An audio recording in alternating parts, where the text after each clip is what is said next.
In this episode, we're talking to Francis Toye, CEO of Unilink. Unilink is a unique software company operating in a very unique sector. Starting as a provider of self-service kiosks, allowing prisoners to order items from the prison shop, Unilink is now a world leader in probation and community corrections software applications. Underpinned by biometrics, their software integrates seamlessly to deliver security, efficiency, and value while being proven to help rehabilitate prisoners. Leading an award-winning company, Francis has over 20 years' experience working in a sector that for many of us would be completely alien. Francis, thank you for joining us today on the Founder in Chief podcast. Thank you, Paul. Yep. You started the business in 1994, and as I said, you've now won multi-awards, you've got over 200 staff, international offices. Can you somehow condense that journey for us all and talk to us around how you started the business and where you are today? Okay. My first main employer was IBM, and working for IBM, I learned a great deal about the IT market from a commercial perspective, from a sales, commercial, and a managerial perspective with different roles in IBM, which was a very good training ground for me. And then back in 93, IBM cut its, I was working in the local authority business of IBM, and back in 93 IBM cut that business, and I volunteered to leave, and they very helpfully gave me some money to leave, and I used that to set up an IBM business partner in 94, which was reselling IBM kit to local authority customers. Okay. Customers with whom I already had commercial relationships. And I'd asked IBM, I said, well, would you mind if I did this? And IBM's attitude was, well, we just got the business. It would be really great if you did this. So it was a good partnership. And after about 3 years working together, we were turning over 3 million and had about 10 employees. And it was a good business at that time. And I ran it like that for to about 2000, at which point, and I always remember this, I kept being asked, what's your USP? What's your USP as an IBM business partner selling some hardware? What's your unique selling point? And I always found that question difficult to answer. And the consequence of that was that the market became, over time, gradually more and more competitive. Margins fell, and it wasn't a sustainable business model. And I was fortunate that in 2001, I bought a small software business based near Southampton, which had been part of another business partner, and which was doing business with the police. And I'm sure you can imagine selling to the police is very difficult from just a standing start. Mm-hmm. You have to be qualified, you have to be trusted. So just them being there, selling to the police was valuable. And I bought that business, and the team there were also experts in biometrics, having supported the first national system, national AFIS system, as an automated fingerprint ID system, to have been brought over from Canada.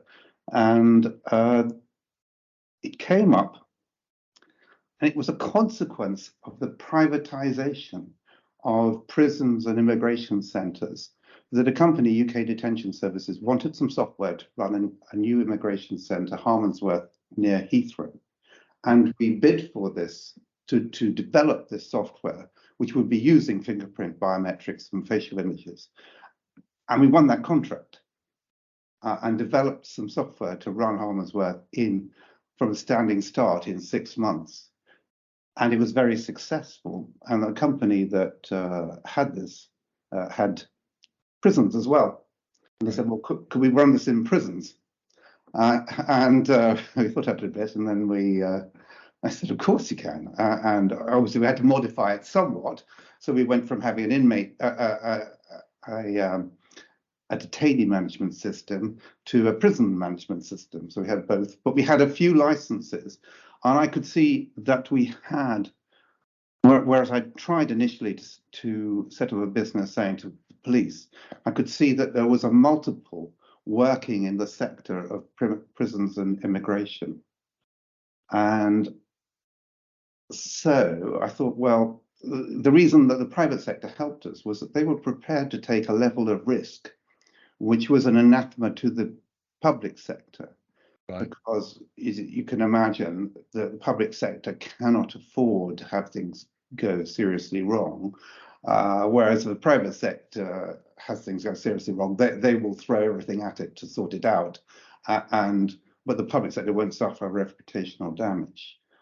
So over a period of years, we won all of the private sector suppliers to the Ministry of Justice. That's Serco, Sodexo, G4S, and Mighty, and they all started using our software. And that meant we had a repeatable business. Serco took it out to Australia, and later G4S followed it out to Australia, and also we had a couple of installations in New Zealand. So we've sort of become an international company almost by accident. I sometimes think of myself as an accidental entrepreneur. I'd set out to create a business of 20 people, and already sort of I had 40 to 50 people at this time. We then took what we had in the private sector and presented that to the Ministry of Justice, and eventually convinced them to run a digital prisons project. And we are now out in between 20 and 30 prisons in the UK Ministry of Justice, which is very significant. Mm-hmm. We've also won self-service contracts in the state of South Australia and in Norway since. We had a particular unique aspect of prisoner management, which was a product doing prisoner self-service, and that meant prisoners did things like buy things through an electronic shop. They put money on their phone. They made requests for things like medical appointments, going to the gym, religious services, all the many sorts of requests that they make. They booked their own visits. They looked at their finances to check that their local bank account in the prison had the money in that they expected, which was money from friends and relatives and money that they earned while they were there, and so on. And this became very popular amongst the prisoners, and it also meant that prison officers didn't have to do, frankly, administration on behalf of prisoners. Mm-hmm. Because all the self-service activities done by prisoners were basically replaced a piece of paper that otherwise a prison officer would have to process. That's a few years ago. Since then, we bought a company called Beaumont Colson in the UK, who had developed and support National Delius, which is the probation management software in the UK. And today we support and develop National Delius for the Ministry of Justice with a team of people helping out the digital teams in MOJ. So we are now doing both prisons and probation. And we did that because the demand that we are seeing from, we've gone over this period of time from selling to an individual prison to selling to a group of prisons to selling to a country.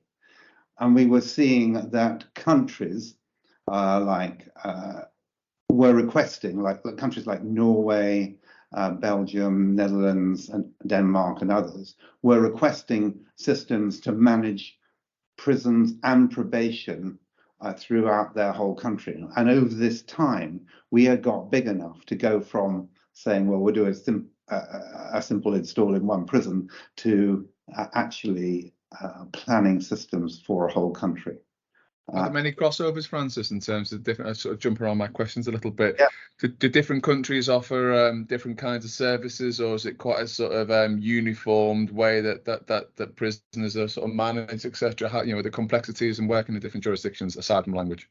Yes, there are complexities. In Norway,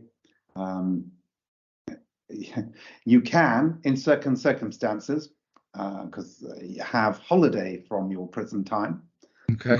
Not a concept that you get much in the UK. I had a conversation with the Norwegians recently where I said I find it amazing that you could take holiday, and so they did point out that it wasn't everybody that could take holiday. It was only in special circumstances that you could. I can appreciate that. Yeah. But it is a bit different. But of course, yeah, all these countries have, you know, probation services and prison services. They have courts giving court orders to be carried out by the prison and probation authorities. So there is a basic commonality between the operation of prison and probation in each country. And we have developed software to run prison and probation in multiple countries by being a configurable software. And that's where we've got to today. Today, we're just over 200 people, about 210 people working in the UK, working in Europe, and working in Australia. And that's where we are today. And a very important part of our business is exports, as we can see a lot of potential. So just at a sort of very high level, you've touched on a few of the usages of your products, just because I know your software and your products offer many different solutions. Just sort of run us through some of those sort of product suite that you've got in terms of both the prison service and the probation. Yeah. We've focused on this area because it gives us a USP that it didn't have when we were a business partner. You know, what's your USP, Francis? A unique selling point, absolutely vital to any business. You've got to have your unique reason to exist. And ours is that we're absolute experts in the field of everything related to prison and probation. And quite good on courts and quite good on police, but more so in prisons and probation. And we have a suite of products which, from the outside, we have Email a Prisoner, which sends messages into prison and can take replies from prisoners. So it's I'd say it's a semi-electronic service. If you don't have the devices in a prison, it will print out on paper, and the message is scanned back. And that's from the outside. Then we have in prisons, we have prisoner self-service. And to both of these, we are just adding now prisoner and probation case management, which encompasses the whole process of taking from the court the orders of the court to be carried out in prison and probation across those two. So the sentence of the court, the sentence planning, the case management, what you do while the person is in prison, and all the details of their case and what happens while they're in prison, and on probation, so that it forms a good record. And by making these products that make the whole thing more efficient, we believe we help with rehabilitation of prisoners, because it means there's the right information much more capably at the right place, the right time. There isn't, in very many countries, there's a sort of complete gap between prison and probation.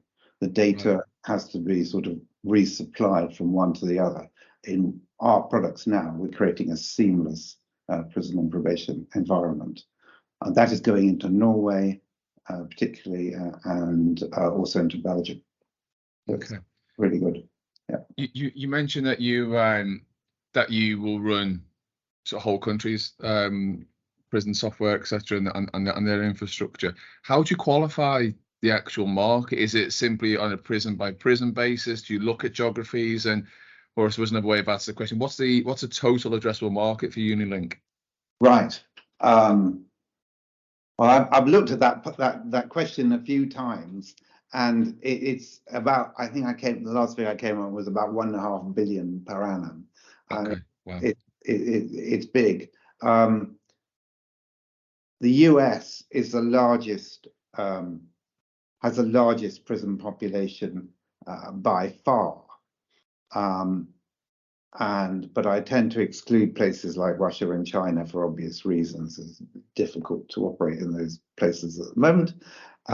Also, we do tend to save prison officers time, and so you can potentially run a site with fewer administrative and prison officer staff, and those that there then concentrate on what's really important about running a prison and helping inmates. But frankly, in a poorer country than Western Europe, the salaries of prison officers are not as important, and the economics of staff salaries don't drive things as much. So they may not want to save staff particularly. Because the economics just don't work. So we do tend to concentrate on, frankly, OECD nations who have, got the issues of staffing in places and of tight budgets, and they've got more challenge. They've got different challenges, and our software is suited better to those challenges than it is. I went to Tihar jail in Delhi, where 10,000 prisoners. And I started talking about a secure visit system to make sure the right prisoner talked to the right visitor. And then they explained to me that their problem with visits was finding where the prisoner was, because they don't have cells so much as they have rooms for 30 or 40 people, and they have to find what place their prisoner is residing in. So it's I've got visions of Midnight Express in my head now. Yes, indeed. Well, this was a huge jail, 10,000 prisoners, much bigger than anything in the UK, and it's just the issues are different. And we're not suited to providing for those issues. Now, when you say, how do I compare one country with another? I look at the number of prisoners. There are websites that give me the number of prisoners and probation, people on probation throughout the world. So we can compare the sizes and see where they are. Okay. So look, in terms of next question around barriers to trying to get technologies into prisons, maybe exclude that kind of example where clearly, I mean, having never visited, a prison in that sort of environment, you would immediately see the sort of challenges. Maybe in a more developed developed country example, what are the barriers still in terms of getting your technology or just general technology into prisons? Any technology into prisons, I mean, they're an odd place. I can imagine. I will ask you, have you been to prison lately? And when I ask people that question, I get a range of answers. I could answer both. I haven't been to prison lately, and I've not been to prison at all, and I've never visited a prison. So mine is very much from a sort of a Netflix kind of exposure. Is probably the greatest that I can sort of talk around. Yes, indeed, and they are unusual environments. They are sometimes counterintuitive, and as a consequence, IT companies that visit prison with, I've got the latest thing for you, this will be wonderful, blah blah blah, you need to have experience of the environment before you can have credibility of it. But you need you need experience to get credibility, and it's difficult to know where to start. And a few years ago, I used to go into an individual prison and try and sell just one of our modules, a secure visits module that takes the biometrics of visitors and prisoners and make sure you release the visitors and not the prisoners. And I would go into a meeting of the senior management team in the prison, and for the first 2 or 3 minutes, the atmosphere would be hostile. It's another IT salesman come to talk about to us, clearly doesn't know what he's talking about, and well, why is he here? And then 5 minutes in, they would be asking questions and realizing we knew what their problems were. Their problems are people coming in with drugs, trying to make sure release the right person, trying to take notes and ban visitors who start fighting or dropping drugs or whatever.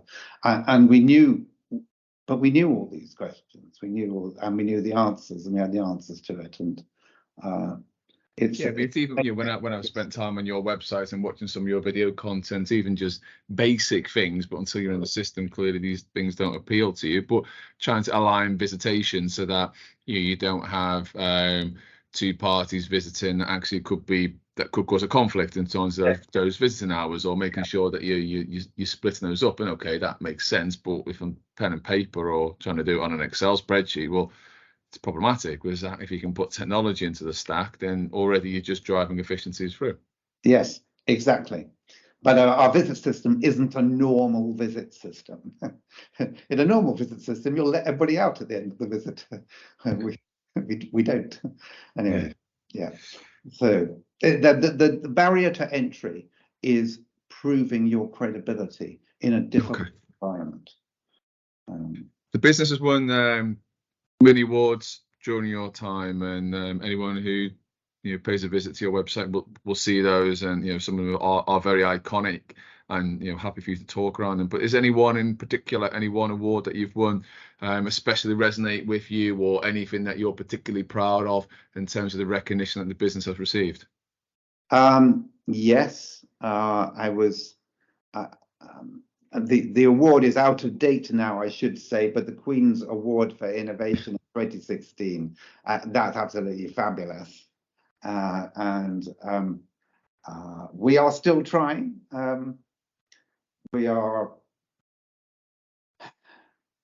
No, I don't think I can say anything. These are areas, there are awards every year, and keep watching this space.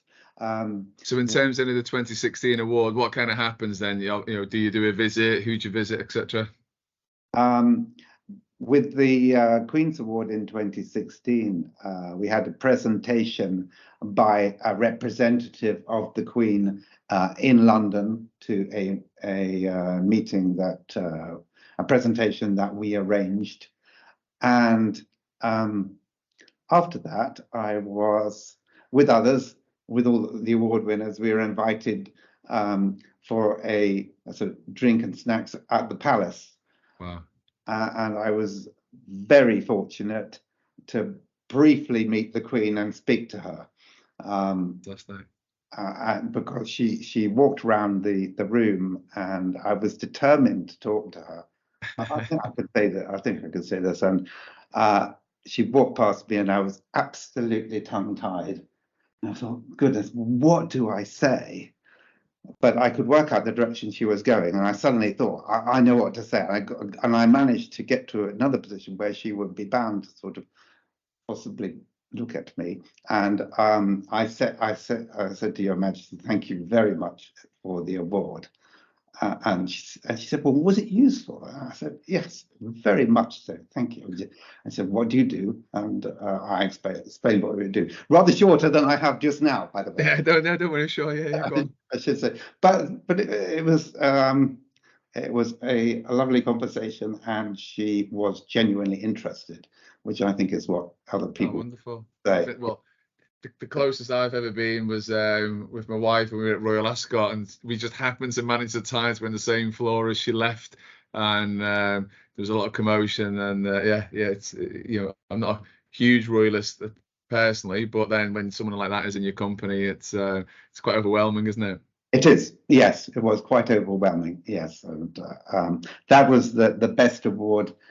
We've had a couple of others as digital leaders, and from Tech UK, and I value all the awards that we have received, and we don't put in for very many. It's probably less than one a year, but it's nice to win the odd one, as it shows that you are a good company doing interesting and valuable things. Nice. What we aspire to be. Yeah. So Francis, just to sort of change tact a little bit then, and you're rather unique, both in terms of your end user and, as I said, the software that you guys produce. But many of the CEOs and founders that we've interviewed on our podcast have raised capital at some stage of their venture, and you haven't. Talk to us around, has that been a positive decision? You've not wanted external investment, you maybe not needed external investment. Why have you always stayed independent in that sense, in terms of bringing other people in, and would that change in the future? Just to expand a little bit on that. Oh, to me right now, it's a very topical subject, and we are thinking about it. I mean, we have managed 28.5 years without external investment. We have occasionally borrowed some cash here and there, $500,000 from Funding Circle, had an overdraft and that sort of thing. So we have occasionally borrowed, but right now we're borrowing very little. And we've got to a size and complexity where I am beginning to consider that some institutional investment might add some value to us, more than just the money, in the sense that it will say to governments, this is a serious company, they're here to stay, they're not it's not just a family business, they've got institutional investors. And we are looking at our growth plans, which could be 25+% over the next few years. I could see it's a steady growth like that. And I think that would be sufficient to justify some external investment. And it might help us. How will it help us? Well, we are talking to governments. And if I can say we've got this institutional investor as well, it won't do us any harm, certainly. And I think there's an opportunity for an external investor to do very well out of such an investment in Unilink over the next few years. So we are looking at that. Funnily enough, right now, I want to say we have managed without such additional money so far, but it's getting tougher to do so. It would be better to have some more cash in the business than we have today. I'm not saying we don't. We've got over £1 million sitting there in the business right now, and we'll have 2 million next month. But it would be, I think, helpful to our expansion plans to have a look at external investment. So we're beginning to look at it. I've never been in the position, though, where I'm absolutely forced to do so. We've managed to buy other businesses from cash flows so far, and we've bought about 6 or 7 other businesses during my time.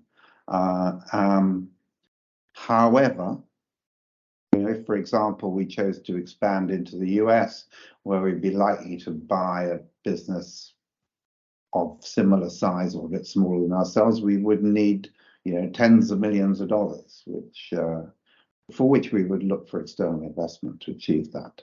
So that's where we're standing. That's where we are now. We haven't done it.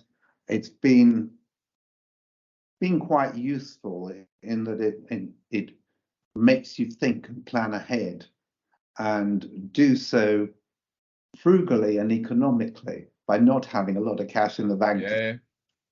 So it can be useful, but there is a time possibly when we need to move on from that, and I think that may come in the next year or so. Yeah, that well, maybe that expansion and that acceleration and bringing some additional intellect and network into the business and around the board table obviously helps you go to that next level. And as you said, sort of not credentializing yourself. You already done that in terms of the clients and the regions that you operate in, but actually just gives you opportunity to say, look, we've got a little bit of firepower behind us as well here, and you can maybe take advantage of opportunities that do come across you, as opposed to, well, we can do this one and not the other one. Maybe you can do two at the same time, for example. No, thank you for that. It's a helpful insight. Like I say, many of the people that we've interviewed have raised capital, and you're a little bit of an outlier to have built such a phenomenal business internationally. Not doing that. Focus on yourself for a little moment now. Leadership style. How would either of those in the business describe you, or are you quite aware of your own sort of leadership style in terms of how you like to run the business? That's the most difficult question you've asked so far. I told you to be softballers anyway. I think other people, I would like to say, relaxed and easygoing, but I don't think people would really describe me as that. I'm pretty damn focused. I'd like to say not a total perfectionist, but am a bit of a perfectionist. Quite aggressive with respect to making sure the business succeeds. Reasonably good with people, and fortunately we've got a very good HR team now. I have learnt over the years how to manage people and not be too tough on people. So it's a balance. I mean, the most difficult thing we have today is managing a remote business with perhaps 70-80% of people working remotely. That's harder than it has been, and we always have to communicate more than particularly over Teams, Zoom, and so on, than we have done in the past. So we've got really used to this. Is that a challenge in terms of thinking around Australia, given the different sort of time difference and just the general distance between the two locations? Yeah, Australia's quite a challenge. Yes, right now it can be quite a challenge. Fortunately, we've got a good team out in Australia now, and they are used to having meetings early in the morning with us or in the evening. That tends to work. But during the day is impossible. But it's getting better as they get established. So I don't think I've really answered your question. I think you'd have to ask my staff this. No. Look, I can tell for those obviously people who are listening back. I can see you being quite humble as well in terms of how you attempt to describe yourself. But look, it's an interesting question. You've already said, look, you focus. What those next sort of steps are. But I suppose over that time, you've learned to be patient. You've learned to let people sort of grow into their roles, haven't you? And this hasn't been a sort of a one-way journey for you, has it? It's had many different sort of shapes, and you grow within that time period, don't you? Yes. You've touched a little bit in terms of some of the future plans and something that may be bringing external capital and investors into the business. What else in terms of future plans for Unilink, both in terms of maybe the product or different geographies, or maybe even looking outside of different sectors? Where do you see the business growing? I don't know, sort of next 5-10 years or so.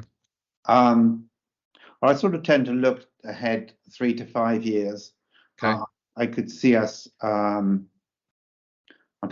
to 500 people in that sort of time scale. That's assuming we continue the same sort of rate of growth. I could see us establishing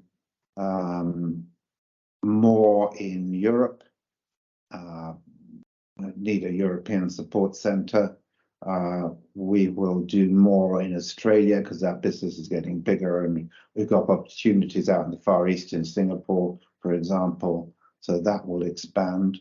We have got a list of product enhancements and increases that we want to do, which will keep us going for several years indeed. And we I sometimes think that prisons are the place that IT forgot. No, I can imagine that. Yeah, you can, because if you look, there was riots in strange ways in the 90s, and these were assuaged by putting a telephone on each wing in the 90s. And just so that meant that the technology they had was a telephone shared by a load of people. I mean, and they would come out and they would see these things, the iPhone, and think, well, what do you do with that?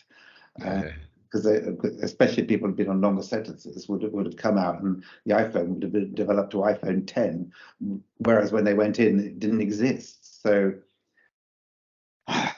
there's plenty, but there's a lot of technology we can use to make prisons work better. And the interesting thing is, to what extent will policy affect that? In Europe, normalization of the prison environment is seen as important. And that's saying that you're sent to prison to remove your freedom.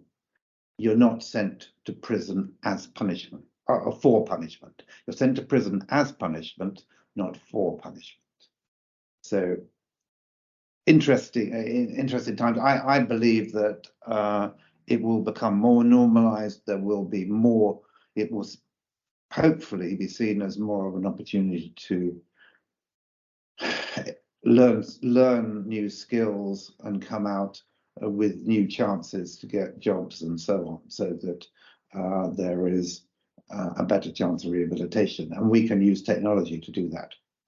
Nice. I mean, I've shared with you previously that I've got close contact of mine that professional contact, also would count them as a friend who's one of the the largest employers of ex-prisoners, and yes, probably shares some of those sentiments that you're describing there, that upon exit, there is a path.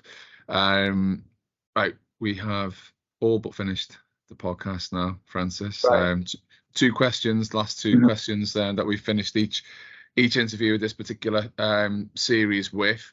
So the first question is, who is your icon, any walk of life, and what would you say to younger Francis in the mid-90s as he set about this journey, albeit probably not quite understanding that it'd end up in the prison services, but what would you say to young Francis in terms of what you know now?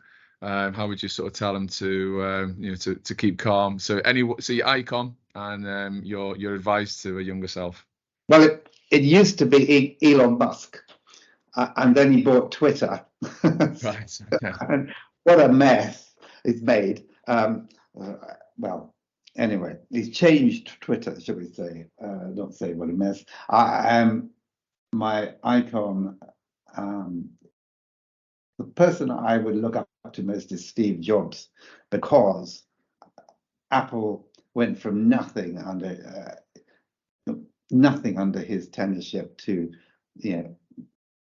if not possibly the best company in the world, or certainly the richest company in the world with the iPhone. And he was responsible for the design and the strategy that achieved that. And that is quite awesome. So I sort of take some lessons from him. I'm not on the same caliber, but he's somebody to learn from, as are many people in the. I take a lot of interest in a lot of people in business. Not all good ones. Was it Elizabeth Holmes who did Theranos? I mean, that was absolutely bloody fascinating. The tale of her blood analyzer which ended up in court with her in court. I think she's got a prison sentence eventually for it. I mean, I learned that they're not icons, perhaps the reverse, but you've got to learn from whoever is there. Yes. And what was the second question? Second question, you bought yourself a bit of time now whilst you were evidently thinking around the answer. Don't worry, I know your tricks, Francis. It's your younger self. What would you tell Francis of the mid-90s as he's setting about this journey, having learned what you now know? I set out very cautiously and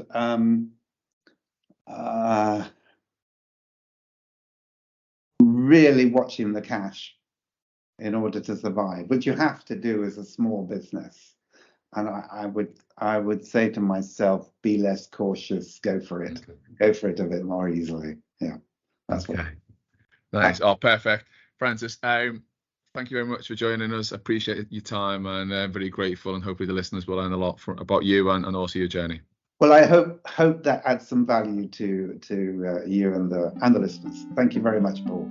Top man, thank you.